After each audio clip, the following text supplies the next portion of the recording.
male deer tick. Not quite adult. Looks like it might be the start of tick season.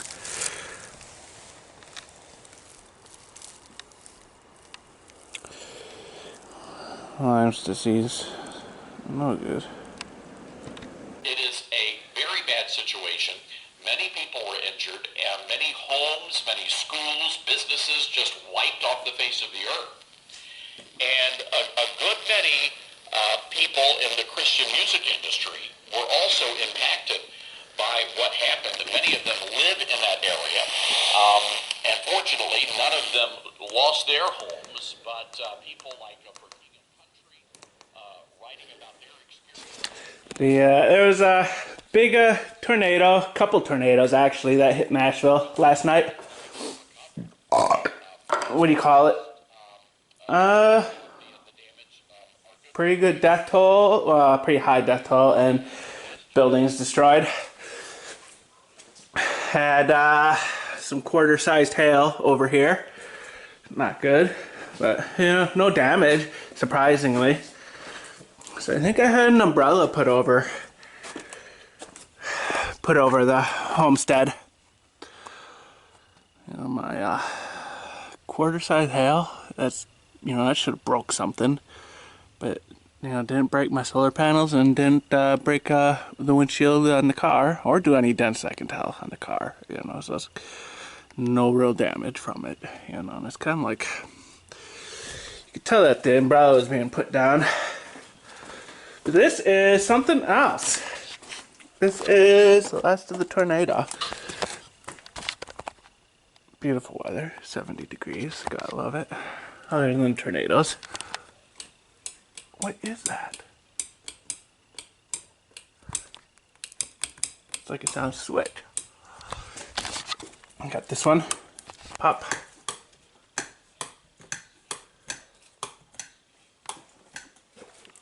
Got this in here from keeping my butter. Now that it's 70 degrees, I put my butter down here. Right after I picked that up, it got nice. That's just a little stub out. Once it gets to a finished thing in here, those little bits and bobs will be mounted on the surface mounted, you know. But until I actually get to a done surface, you know, there's nothing there. So, got, what is this? The 3-way. And then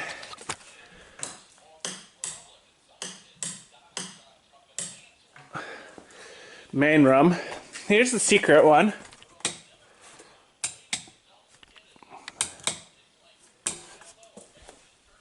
That's the hatch right there. You know, this will be all drywalled, so you can't tell anything's the wiser, you know. And this is just a continuation of this, so it looks like it's just this all the way around, but it's just a couple screws holding it in. A couple screws holding all of them in, you know. So when I want to get into here, I can just undo those screws and, you know, pull that out. And I got a nice 4-foot by 4-foot access, you know. Let's take this off, reach my hand up, try to avoid the black widows, and hit the switch. So right now it's just an extension cord run from the shack down here, coming through that, you know. And then it's just got this 3-prong, and it's got miscellaneous things. That is the lighting circuit right there. Yeah, and there's this one is the outlet circuit. This one is the washing machine circuit, and this one right here is the fridge circuit. It's not done yet. Got to put this on it.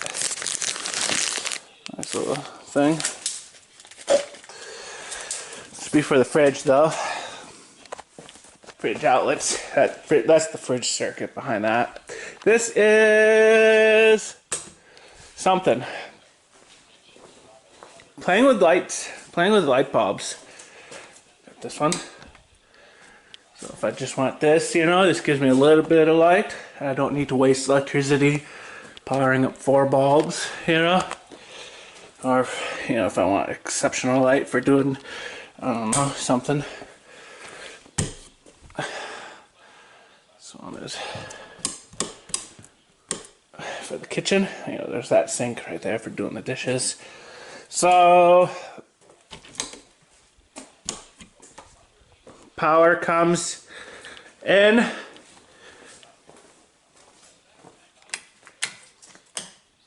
Power comes in, goes around to here, and then from here it goes to this switch, and then from this switch it goes to this switch. This is another hiding spot for Harry Potter. There's a light up top. And then from that switch, it goes to this switch. So it's kind of like power comes in, and then right here, since it's got 2 loads, power coming in is the line, it's got 2 loads. One load for the light, and then the other load for that switch. So it's got 2 loads, and one line coming in. You know, so it's doing like a jumper. That switch line goes to this, and then the jumper goes to this, and then the jumper, the other one, and the power just wire nutted together. Something like that.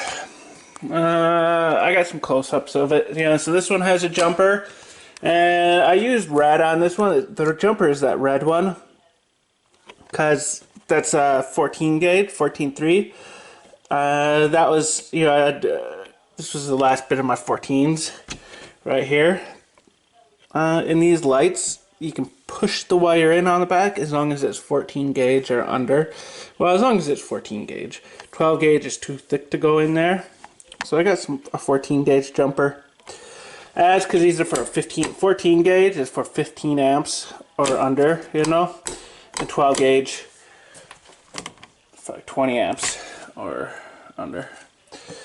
And light circuits typically don't have that much juice drawn on them, so 15 amps is fine. Granted, some places require, you know, this, you know, and then you end up with issues like this, you know, where you can't push the wire into the back because it's too big. So, you know, it's 14 gauge jumpers, red, and on that one, it was a white one that is covered with some electrical tapes to make it black, you know, for the jumper.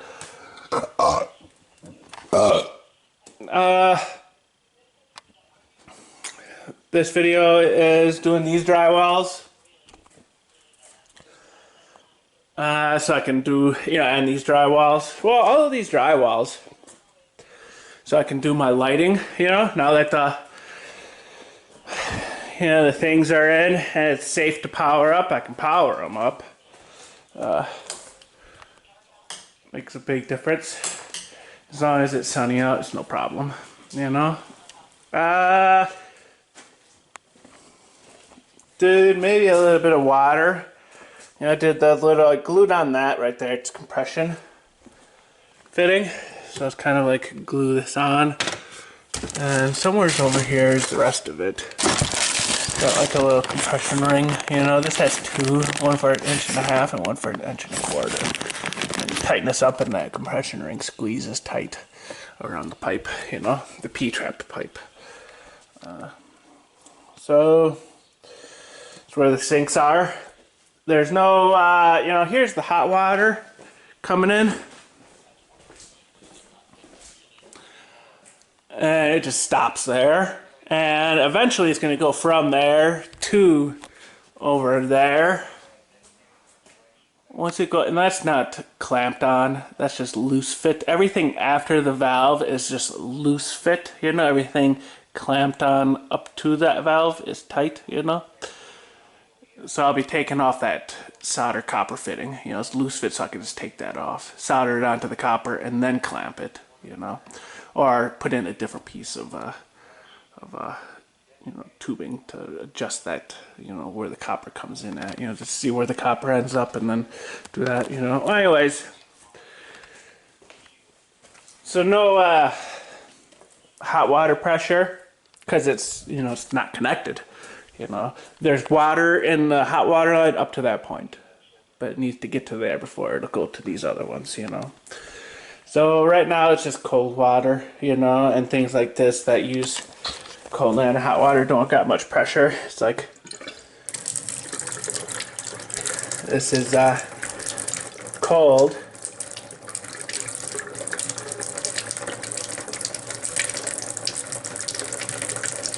And then if you go up, it'll turn to hot. And it turns off, because now it's trying to draw hot water. And all it's getting is that little bit of cold water, because it's set to super hot. This is full on hot. Still gets a little bit of cold even when it's full on hot.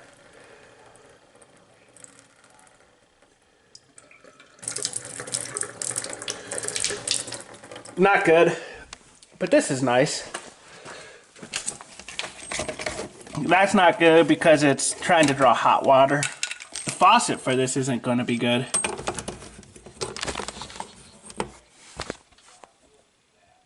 Oh, this is a little scary. It's probably going to pop out, get shot out.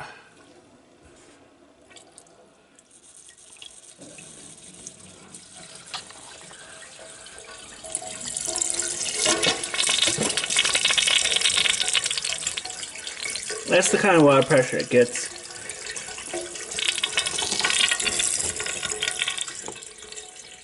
But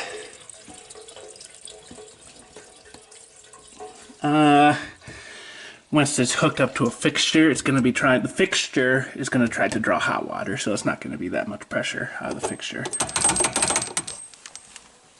And this has a built-in compression ring. So it's got running water, and it's got lighting now, which is nice. This right here is just a temporary placement. This is going to be the pony wall. That's kind of the demarcation from the bedroom, whatever kind of quarters, and the kitchen area. So, it's got this right here, which is like a little, we call that thing bar counter. This counter will probably be like right here. And I may move this over, but I don't know. Let's see how it goes. It's got a really big one right here though, which would be good for something. Putting wood or something in here. A nice little wood storage. Keep the combustibles right next to the heating source. So when it burns, it does good stuff. This will be the wall. I need to get some lumbers before I do the wall. But I wanted to put in that. This is some blockings to hold the lumber. And on this end, there's blockings on that side to hold the wall, the pony wall. Be the pony wall right here. One 10-foot 2x4 top plate cut at 9 foot 3 5/8, and then two 10-foot 2x4 cut into 6 34.5 studs. So I need a total of 3 10-foot 2x4. So once I pick up those, and I got pressure treated for the bottom plate. So I need 3 10-foot 2x4s next town trip. And then I'll put in this wall. But, it'll be a few more days before I do that. Something and something. Yeah, putting in the blocking, hanging the drywall, and, getting finalizing my electricals, putting in the things, with the ceiling on. That was the major thing, just that little corner right there that needed it for the light. Very nice. So that's this one. Finishing interior part 14. Drywalls, electricals, and whatevers. Darkness is not an affirmative force. It simply reoccupies the space vacated by the light. This is the Hamilton Corner on American Family Radio. It should be uncomfortable for a believer to live as a hypocrite, delivering people out of the bondage of mainstream media and the philosophies of this world. God has called you and me to be his ambassadors, even in this dark moment. Let's not miss our moment. And now, the Hamilton Corner. Good evening. Welcome to the Hamilton Corner here on American Family Radio. I'm your host, Abraham Hamilton III, and I'm joined by the real squad. Not those regressive women in Congress, but the real squad. Mr. Jeff Reed is on my left. Mr. Rob Gardner is on my right. Marty Sparks lighting up the dark from the screening room. Yeah, it's the real squad, not the fake squad. We ain't new to this, we true to this. Well, thank you so much for tuning in to the program today. I'm glad to be back in studio. Been traveling all around in Tennessee last week, and I'll be in Arizona this week. Thursday. If you are in Arizona, I would love to meet you. We will be at the American Family Association's Living the Gospel During Difficult Times Town Hall event in Flagstaff, Arizona. This will all take place Thursday, March 5th at 6:30 p.m. at the Little America Hotel, 2515 East Butler Avenue, Flagstaff, Arizona, 86004. Jeff, if you would you post a link to that on our social media, where you just have to go to afa.net/events, and it will be the Flagstaff, Arizona Town Hall. And if you want to go, there is no charge for the event. But if you want to go, you have to register. There's still space for you to do so. But we will be in Flagstaff, Arizona, Thursday at 6:30 p.m. Praise God. Well, most of you right now are making that transition. You know what it is, from your part-time jobs to your full-time jobs, your part-time work being that what you do, which you do outside of your home, generally speaking, to generate an income for your family. I know some of you work from home, and I know some of you are on your way to part-time work right now. And I want you to know that I'm not people. But most of us are making that transition right now from part-time work to full-time. What do I describe as our full-time work? That is what you do within the context of your family. The reason why I say that is if you understand biblically, the primacy that God himself places on family, you would understand I would hope we would understand how we should approach our family. Very often, we get caught up in the worldly phenomenon of faithfulness everywhere except within our family. You know, serving our families is often seen as an afterthought, or seen as but I just want to encourage you to do the opposite. Not to spend yourself to exhaustion outside of your home, only to offer your family the leftovers from the day. But that we would place a priority on serving our families well. The first institution that God ever created was the family. The first command that God ever gave us was in the context of family. That is why I describe what we do in our family as serving our Lord within the context of executing our full-time jobs. Now, you know, if you listen to this program, we start every program by turning to the Word of God first. And this is something that's just been burning in my heart. I mentioned a little bit about this in church this weekend. John chapter 2. I just want to present something for you to consider. John chapter 2, verses 1 through 10. John is the gospel in addition to the synoptic gospels. Synoptic gospels are Matthew, Mark, and Luke. That description comes from the Greek word synop, which means with one eye. They tell pretty similar accounts. We have the Gospel of John, which has some accounts the other gospels don't include.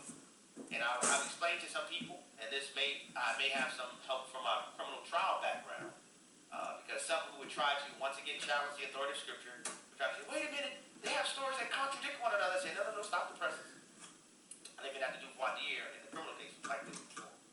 If you have 5 people who observe a car crash, they're all standing at the same intersection, but they all have different angles.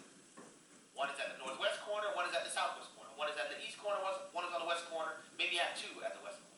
They all observe the exact same event, but when examined they tell their accounts of the crash with slightly different components. I would ask the potential jurors, do you think that would be an indication that these witnesses are more likely lying about what they saw? Or do you think this could be an indication that they're more likely telling the truth? Sometimes I'll get some people with a puzzled face. I say, let me present this notion. What if there was a public transportation bus that may have blocked a portion of one witness's view that didn't block the other witness's view? And one witness may have described the colors of the bus, whereas another witness didn't even talk about the bus. Does that mean that they're automatically lying? Which, of course, you guys see where I'm going with this. No, that doesn't mean that they're lying. In fact, it gives a higher veracity, it bolsters the veracity of the truthfulness of their statement. What you're looking for is core commonality that will include slight distinctions. Why? Because we're human beings. And I say that is a crude description of the gospel. That's a good point. And if you wonder how and why Mark is recording as a chronicler of the gospel, Mark was a disciple of Peter. So gospel chroniclers had to be directly connected to an apostle. I don't want to bog down there. But so I just present that to you for your consideration as another bullet in your magazine for defending the authority of Scripture. But John chapter 2, verses 1 through 2, we're going to talk a little bit about the first miracle recorded in Scripture that Jesus performed. And I like to describe miracles this way. Miracles are simply the reality and nature of God being brought to bear on His creation. See, we describe as miraculous as really the nature of, it's really who our God is by nature. He is omnipotent, omnipotent, all power. There is no power that exceeds His capacity. Well, I'm getting excited all over. He is omniscient, all knowing. He is not bound by time nor space, nor is He a feature of His creation. He is Lord of it. John chapter 2, wedding at Cana. Here we go. Verse 1. On the third day there was a wedding at Cana in Galilee, and the mother of Jesus was there. Jesus also was invited to the wedding with His disciples. When the wine ran out, the mother of Jesus said to Him, "They have no wine." And Jesus said to her, "Woman, what does this have to do with me? My hour has not yet come." His mother said to the servants, "Do whatever he tells you." Now there were 6 stone water jars there for the Jewish rites of purification, each holding 20 or 30 gallons. Jesus said to the servants, "Fill the jars with water." And they filled them up to the brim. And He said to them, "Now draw some out and take it to the master of the feast." So they took it. When the master of the feast tasted the water, now become wine, and did not know where it came from, though the servants were drawn the water, the master of the feast called the bridegroom and said to him, "Everyone serves the good wine first, and when people have drunk freely, then the poor wine. But you have kept the good wine until now." This was the first of its kind Jesus did at Cana in Galilee, and manifested His glory, and His disciples believed in Him. Now, as it's recorded in Scripture, Jesus was made aware of, and I stopped at verse 11. Jesus was made aware of the lack of wine running out. And talking about this, what was the worst thing that could happen is to run out of wine? Maybe the bridegroom and his family, the master of the celebration, would have been considered to be cheapos. Oh, these guys ran out of wine. It would have been an offense socially, but it wasn't a life or death situation.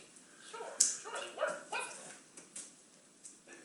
And then Mary is presenting this to Jesus, and Jesus is saying, whoa. It's not my time yet. Because in other portions of the gospel, Jesus didn't reveal Himself as the Messiah until the time was appropriate to do so. But then Jesus acquiesces and instructs the servants to gather the 6 stone jars. They carry about 20 to 30 gallons apiece. So you know that's about somewhere between 120 and 150 gallons of water that these servants do. They knew where it came from. This is aqua. This is H2O. This is not wine. What I want to offer for your consideration is that very often we think about Jesus' miracles. We don't think through what actually transpired. Have you ever considered what Jesus did is that in the presence of what was known to be water, H2O, two atoms, one oxygen, was literally in that moment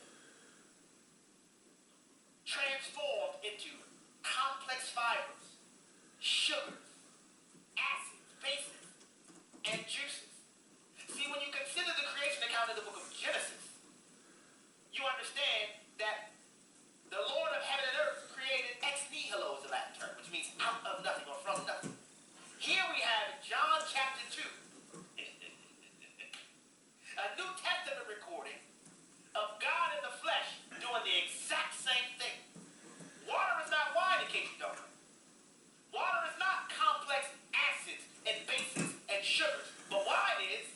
What we have recorded for us right there in John chapter 2 is Jesus creating ex nihilo. You have Jesus creating what isn't and making it to be. He did the same thing in Matthew chapter 14 when he fed the Bible records at least 5,000 men, not including women and children. So you know when you include women and children, it's somewhere between 10 and 15,000 people. And it's often described as Jesus multiplying the fish and the loaves. Can I tell you something? Jesus didn't multiply the fish and the loaves. He ex nihilo created fish and bread. He took what did not exist and made it come to existence right in that moment. Why am I saying all of this? I am utterly concerned that too many of us, because of our cultural churchianity, we become too familiar with the Lord of heaven and earth. We have forgotten who it is that we serve. See, when you stop and consider that this is the Jesus who we profess, Yeshua HaMashiach, the one who was and is to come. This is a declaration that Jesus is making that I am the Creator. The Creator and I are one. Just as it was in the book of Genesis, so it is in John chapter 2. So it is in Matthew chapter 14. And then on top of that, in John chapter 14, the Lord says that He has given us His Spirit to come to dwell within us. Consider who it is you're professing to serve. This is not some cosmic maitre d'. This is not some Santa Claus on high. This is the Lord of all. Now, in light of who you've been reminded He is, what is the concept of a triumph? What is a difficulty? When it comes to prayer, are you just saying prayers, or are you consulting the one who creates ex nihilo? Have you forgotten who He is? See, I want to invite you to revisit who it is we profess to serve. He didn't just turn the water into wine. He took what was not. He took hydrogen and oxygen and said, you know what? That ain't gonna do. Let's add some acid. Let's add some bases and some sugars and some juices. And it was so amazing, shouldn't be surprising, that the governor of the feast, it's kind of like our version of a wedding reception. The governor of the feast, he took a sip. Boy. Now I know this is a bad man who's getting married up to him.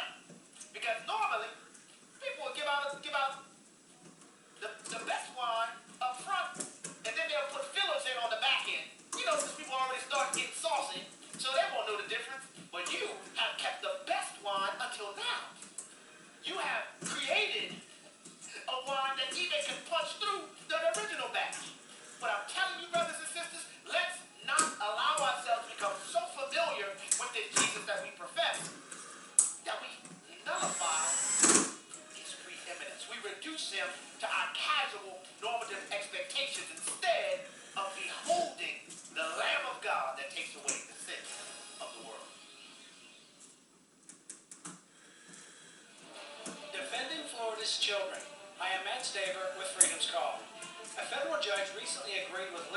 Council and struck down Tampa's counseling ban. This ordinance prohibited licensed counselors from helping minors with unwanted same-sex attractions, behaviors, or identity. Then the city of Tampa appealed the common sense decision. So now Liberty Council has filed its brief defending the decision.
Friendships is currently taking applications for volunteers providing aid to disaster victims, refugees, and the impoverished, both here at home and around the world. Get more information at friendships.org or by calling 337-433-5022. Brian Fisher here with today's Life and Liberty Minute. Regressives have declared many cities in the U.S. to be sanctuary cities where illegal alien criminal trespassers are protected from accountability for their criminal behavior. They even cite the Bible in support since God created cities of refuge in ancient Israel. But God's cities of refuge are the polar opposite of today's sanctuary cities. A city of refuge was a place a man could go for temporary protective custody after he had killed somebody. When the date of his trial arrived, the city of refuge was required to hand him over to the authorities. A city of refuge was designed to enforce the law, but a sanctuary city is designed to evade the law.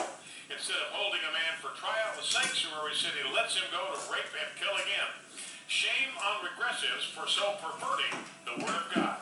Catch Brian Fisher on Focal Point, weekday afternoons at 105 Central on American Family Radio.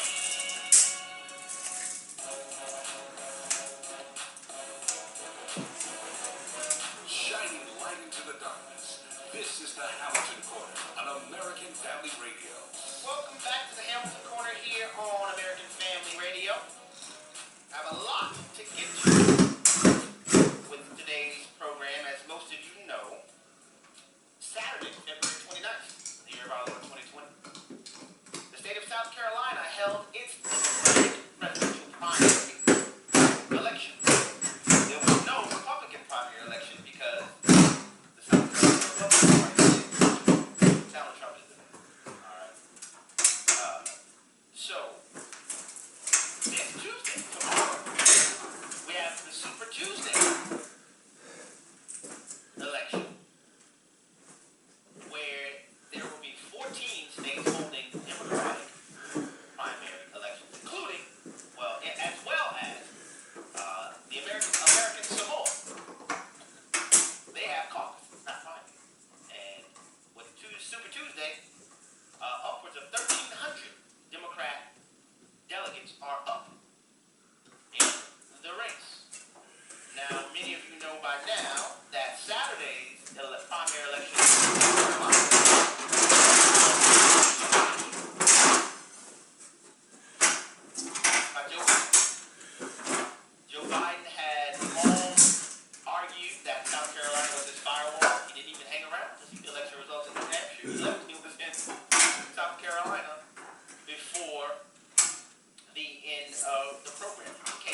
get off my lawn, Sanders, won 19 delegates, and he won 19% of the vote. Somebody's gonna say, "Hey, Brad, your math is wrong." I wrote it down. I messed it up. Let me check my notes to make sure I'm not messing it up. That's right, 15. I'm sorry. Bernie Sanders got 15 delegates. As a result of the shellacking in South Carolina, the Democrat Party primary candidates are dropping like flies. The first to bow out, Tom Steyer, then immediately following old Tom Steyer, Pete Buttigieg bowed out. Let me let you hear a little bit, just a little bit of him abandoning shit. Let's play clip number 2. Should have gave you more. The best way to keep faith with those goals and ideals is to step aside and help our party and our country today. I love the people, and I feel as if their fight is my fight, and I want to make sure that's true going forward. But there's no question today that this campaign, we were disappointed with where we came out. I think we got 1 or 2 delegates from congressional districts, which I thank South Carolina for, and the people. But I said if I didn't see a path to winning, that I'd suspend my campaign. And I see a path where I can win the presidency. I'm making the difficult decision to suspend my campaign for the presidency. That sounds nice. What happened that let you know you couldn't see a path to the presidency? That didn't already happen. I mean, Tom Steyer is independently wealthy, he's a billionaire, who spent about $23 million out of his own money in South Carolina. He got 0 delegates. So he's out. Pete, not a moderate, but an extreme, regressive radical. I told you guys about him. Him and his Gramscian Marxist father. You know, it's still remarkable. I know I'm deviating here. But it's remarkable that in 2000, Pete was an 18-year-old high school senior, and he wrote his profile of courage on Bernie Sanders. How many 8-year-olds would have been able to identify Bernie Sanders? 18-year-olds in 2000. I mean, he's not writing about an astronaut. He's not writing about a famous inventor. I mean, a profile of courage.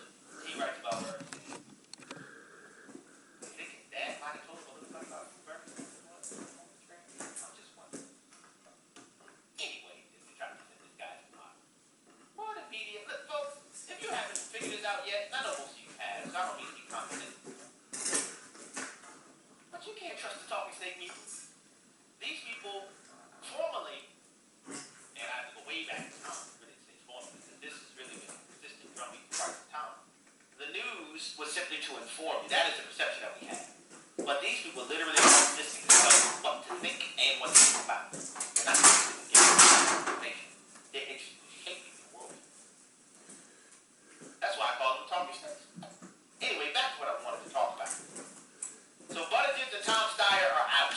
Amy Klobuchar has also bowed out. This comes from her campaign staff. More than one staff. And Amy Klobuchar doesn't have any audio yet because she's planning to announce her quitting the presidential campaign tonight at a rally for Joe Biden in Dallas, Texas. I'll tell you a little bit more about Joe Biden in Dallas, Texas later on.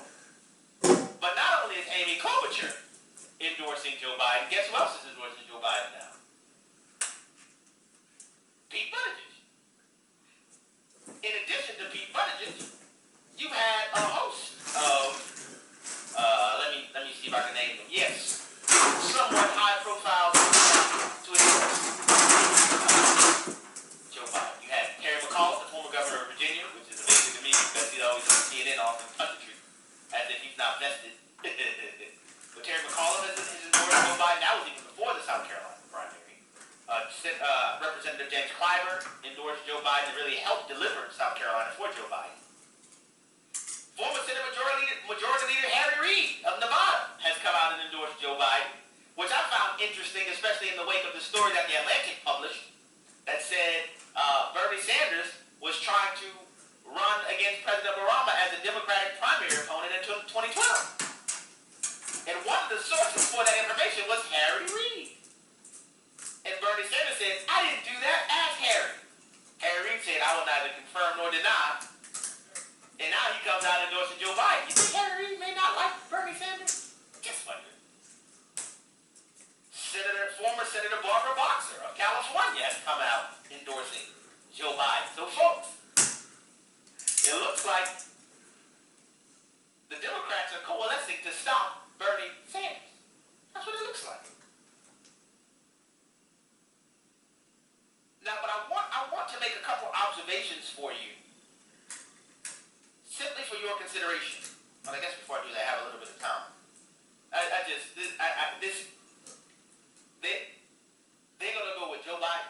This is the guy they want to go to stop the socialist pension, and hopefully they want to run against President Trump. I think some of the Democrats know Joe Biden can't beat President Trump, but they're more afraid of the carnage down ballot that Bernie Sanders will cause. So they're willing to take an L in 2020 to stop Bernie Sanders from decimating the Democrat Party. That's what I think. But this is the guy. This is the guy who they want to run. Joe Biden was speaking today. This is not old, folks. Today in Dallas, Texas. And the man, how about I just let you hear for yourself? He's trying to quote from the Declaration of Independence. Listen to what Mr. Biden had to say. Today, clip one, please. We hold these truths to be self-evident. All men and women are created by the you know the thing. You know the thing. You know the thing. So from now on, if I'm stumbling on the show, I'm going to just go, you know the thing. You know the thing. Wow. You know the thing. Men and women are curmudgeon. You know the thing. Play it one more time, Rob. We hold these truths to be self-evident. All men and women are created by the you know the thing. You know the thing, Marty. Don't trouble me with words. You know y'all know what I'm trying to say. I just want to be president. You know the thing. I don't need to quote the thing because you know the thing.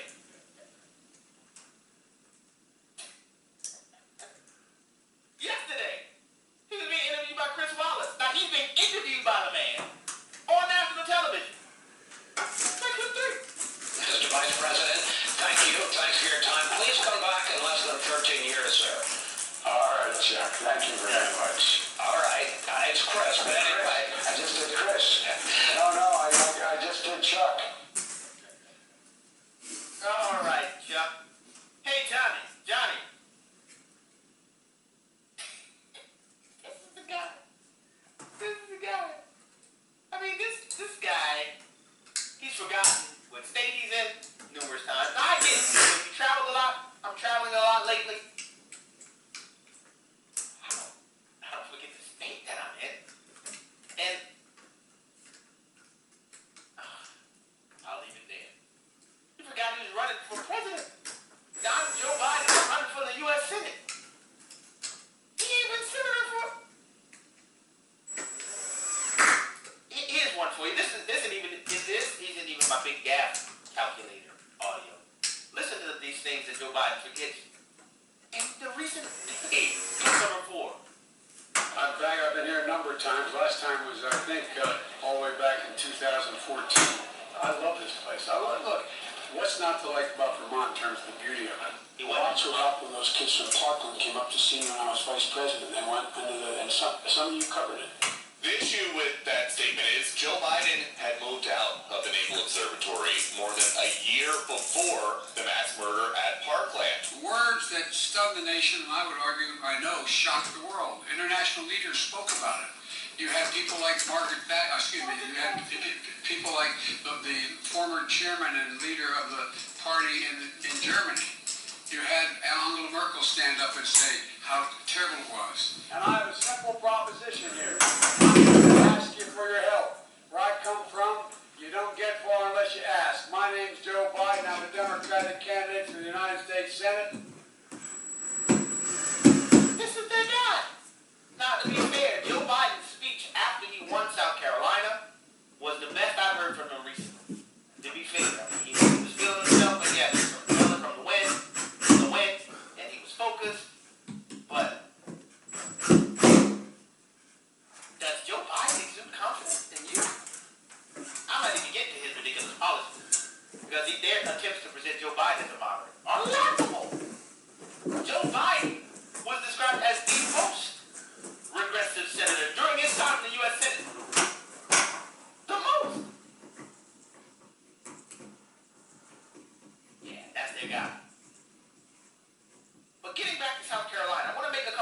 for you that I think will help. I hope it will help in your conversations with your friends and loved ones as we're in this political season.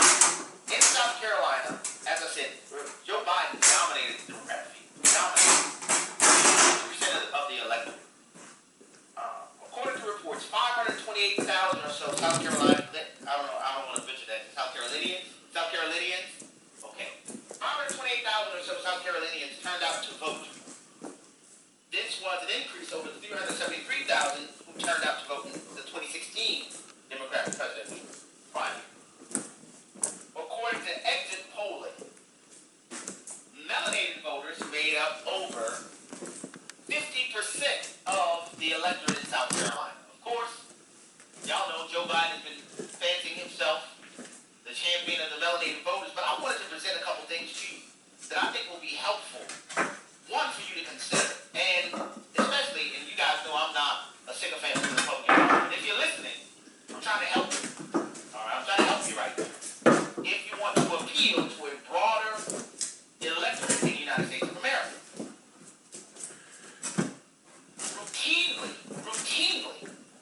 melanated people and their connections to the Democrat Party has been explained, in my opinion, in a irresponsible fashion by simply saying that darker-skinned people want free stuff.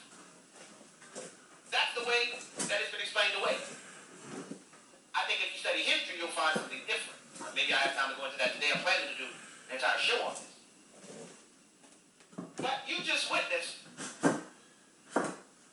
over half of the South Carolina electorate were melanated voters.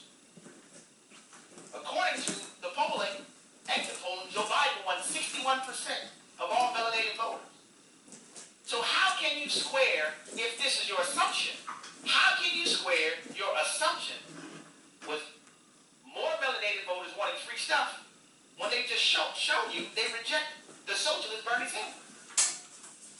If the desire was for free stuff, don't you think they would have voted for Bernie Sanders?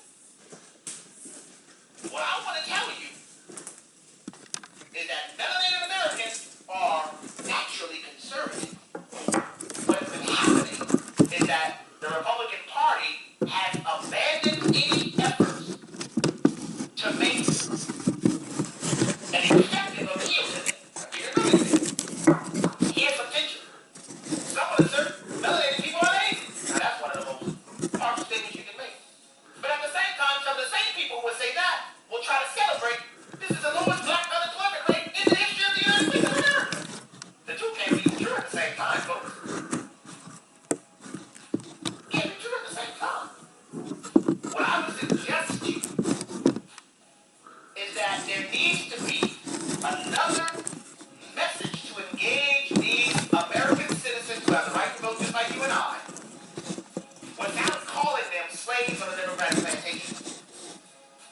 That is an insightful and an insulting way to describe a group of American citizens. Because think about the various groups of people who vote for Democrats. Is anybody else described as slaves on a particular plantation?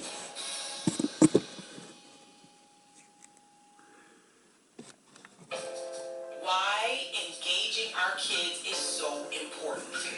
Why it's so important that we don't make them feel like they are a burden, like we just can't wait until they're out of the way. Like the proven fact is that if we disregard our children as they are growing, we are really risking their adherence to the faith as adults. Airing the Addisons, weekday afternoons at 2 Central on American Family Radio.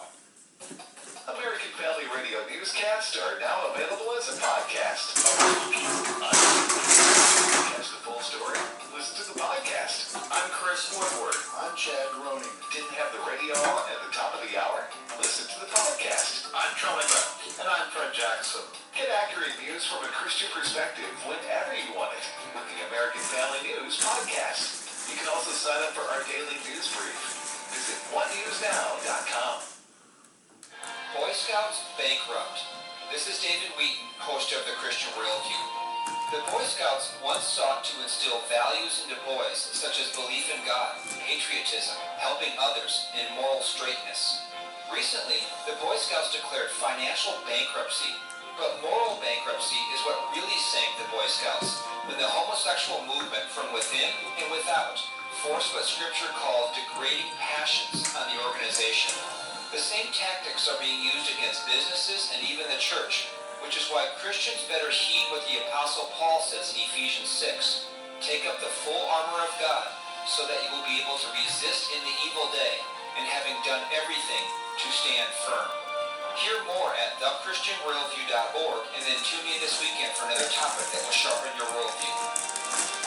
Listen to The Christian Worldview with David Wheaton, Saturday mornings at 8 Central on American Family Radio. Hello, Americans. I'm Todd Starnes with news and commentary next. My name is Dr. Andrew Favich, and I teach microbiology here at Chumakana University. And so instead of trying to teach biology from this perspective that gives you this who-to-you version of evolution, you get this perspective of this is who God is, this is who God has revealed himself to be, and he's revealed himself in nature, which is terribly exciting to study. Hi, Todd Starnes here. Truett offers biblically centered degree programs. Check out truett.edu/Starnes. Shirley Udi of Kokomo, Indiana, needed new struts for her 2002 Chrysler. The mechanic said it would cost nearly $900.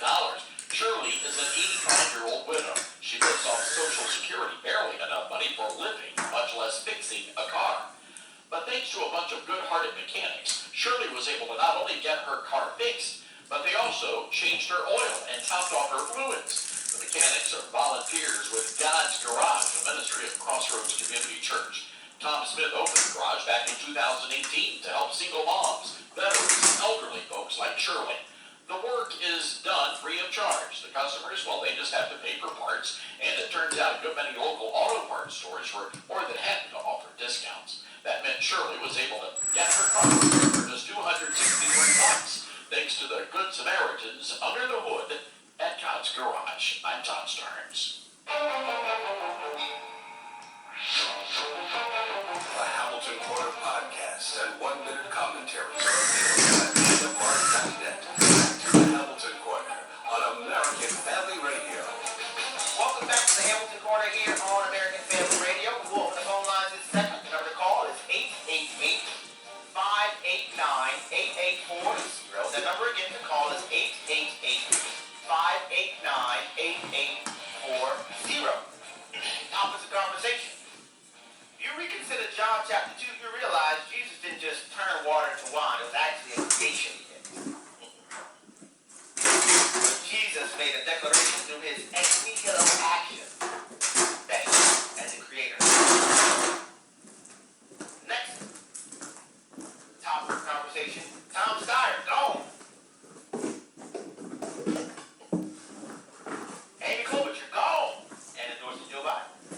Pete Buttigieg, gone, and endorsing Joe Biden. The remaining Democrat candidates for the presidency so far: Bernie Sanders, Joe Biden, Elizabeth Warren, and Tulsi Gabbard.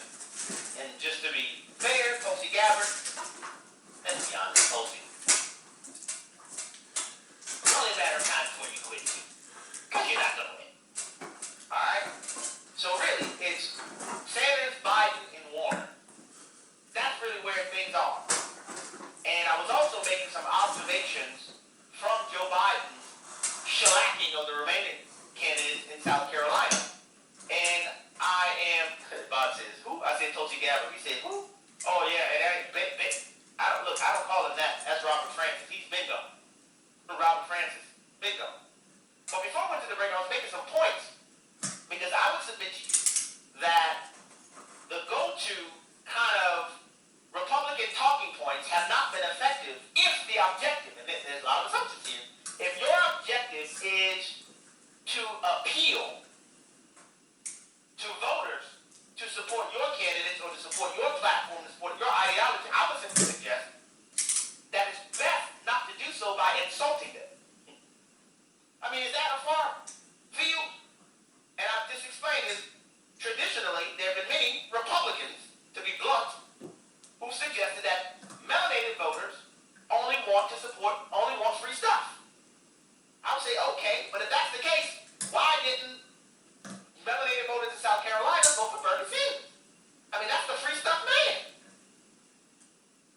They don't want Bernie Sanders. I'm telling you,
you're comfortable with the way things have been going, keep doing what you're doing.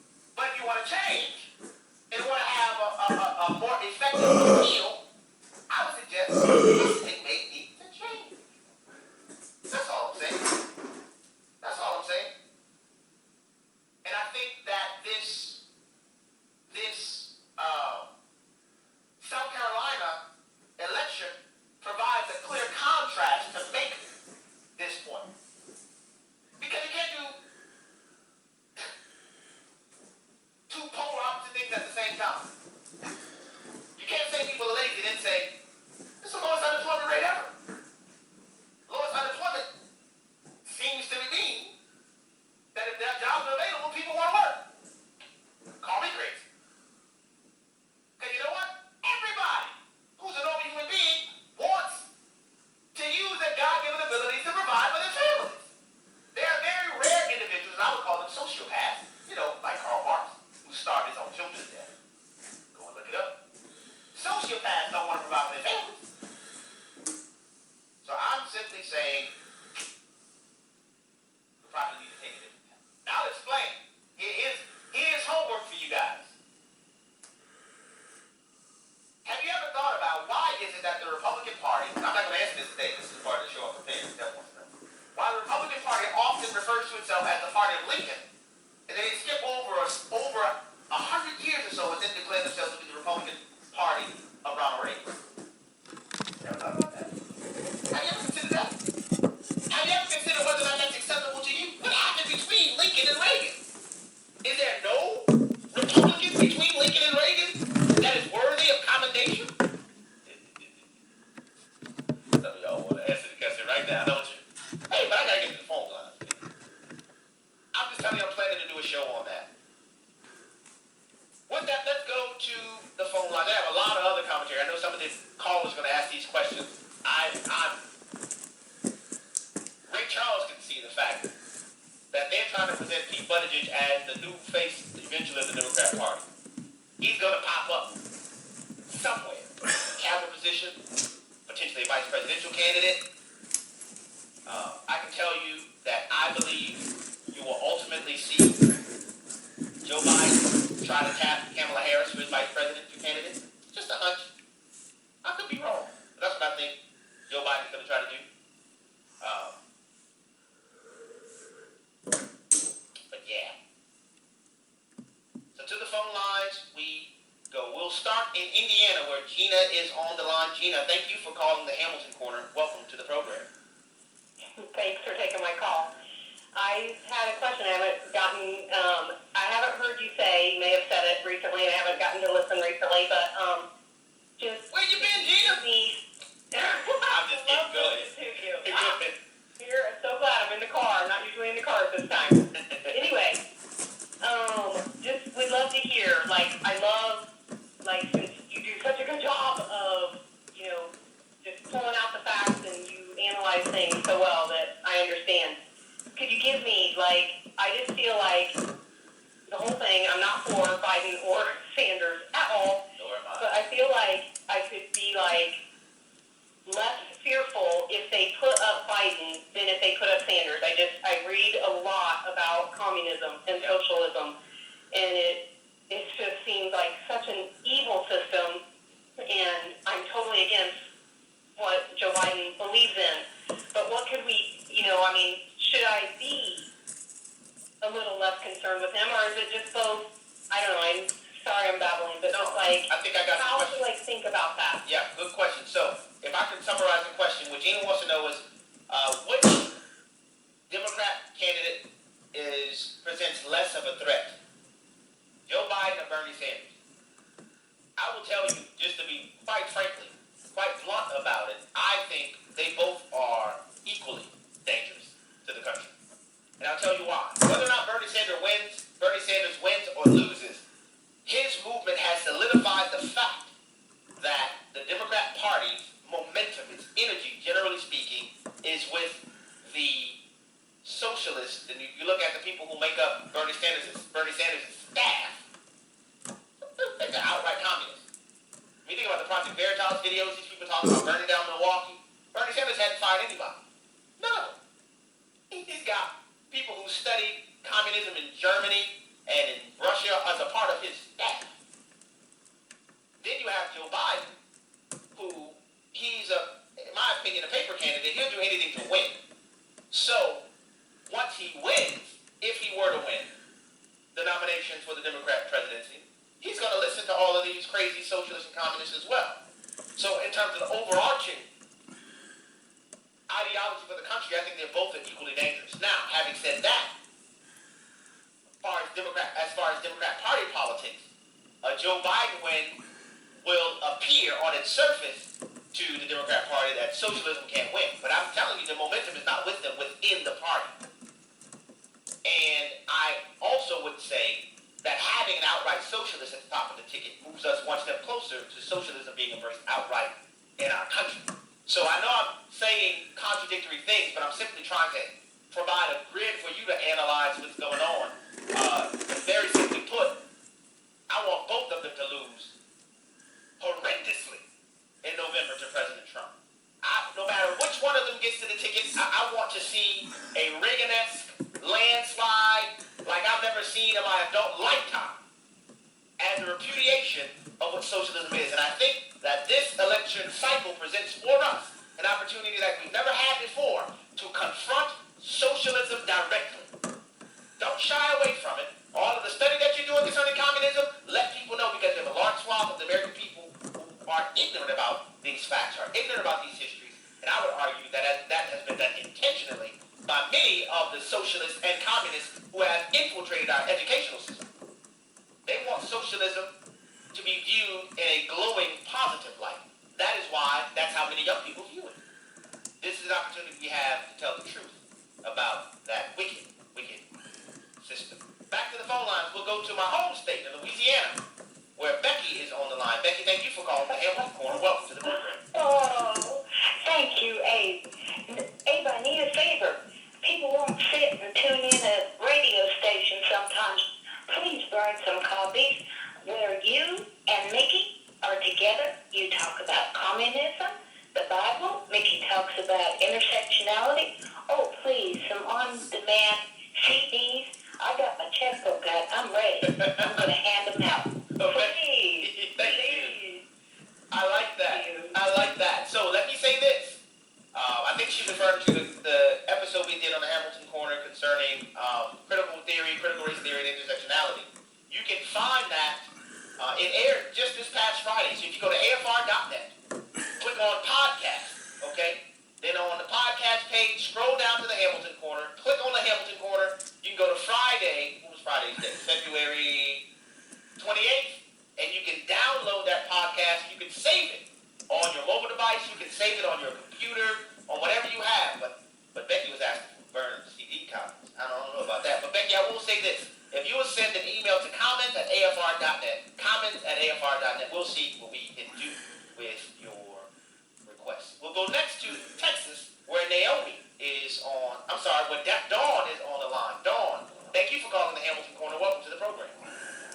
Oh, it's great to be on. Thank you so much, Sam. I was saying, you listening to what you were saying about Joe Biden, and I honestly think that the Democrat Party is going to want Joe Biden in there so that they can blame the Ukraine situation when he loses. That's what I honestly believe. Dawn, I actually made that point on a previous episode, that the entire Ukraine hoax, I don't know if you don't like that word, but that the Ukraine hoax that led to the impeachment debacle was based on Joe Biden being the Democrat Party's nominee. Now, I do think that there's some in the Democrat Party that would have preferred Joe Biden not be the standard bearer for the so-called moderates, but they're stuck now. They fed the beast that is the socialist Bernie Sanders. They wanted to use him to get his ideas into the mainstream, but they don't want him to be the standard bearer for it.